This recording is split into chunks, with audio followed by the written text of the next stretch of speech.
Putin Today News: no exit for Putin, war in Ukraine, a potential famine in the Middle East, an energy crisis in Europe, energy shortages, and the threat of a nuclear war that could wipe out mankind. These days, one man's colonialist ambitions have become many. Democracies are often criticized for being weak and indecisive.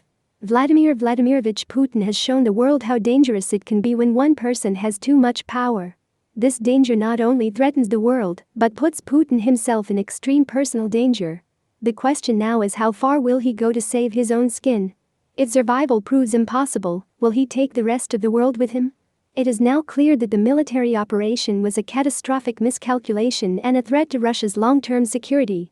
It had the effect of turning Russia's southern neighbor into a staunch enemy, while also demonstrating the disappointing state of Russia's military command structure and equipment. And NATO's determination also hardened. As the US supplies Kyiv with increasingly sophisticated weapons and the Russian army shows signs of collapse, a military victory in Ukraine looks increasingly unlikely. The problem with Putin is that admitting failure will likely mean the end of not only the Putin regime, but also Putin himself. He's literally in the proverbial dilemma of riding a tiger. The rides may be rocky, but they are edible when you get off. Once an aspiring tyrant gains some global presence, political asylum is no longer an option.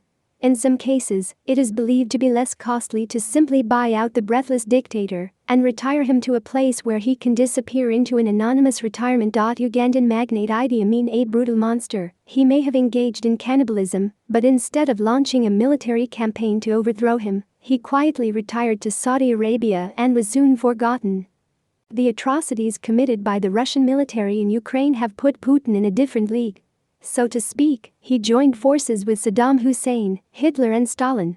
Their crimes were global enough to ensure that there was no safe haven anywhere on earth.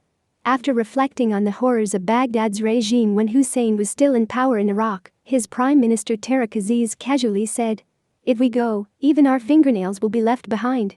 Has amassed enough enemies to ensure that there is no moment in which he does not have to look over his shoulder to avoid a possible assassination attempt, repeatedly for Putin to keep his distance from his interlocutors. The long table he uses is evidence of his current paranoia, which in his case is perfectly justified. So where does he go from here?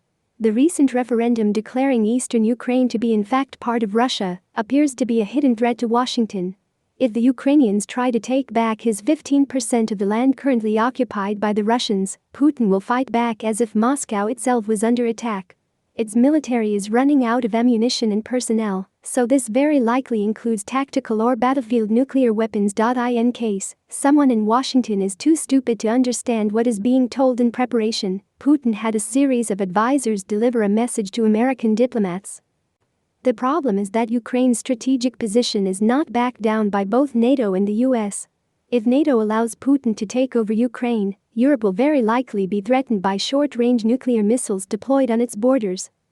On NBC's Meet the Press, President Joe Biden's national security advisor, Jake Sullivan, was asked if the red phone linking the United States to the Kremlin in an emergency was still working. Sullivan said yes, and that the United States had been in contact with Russian officials over the past few days.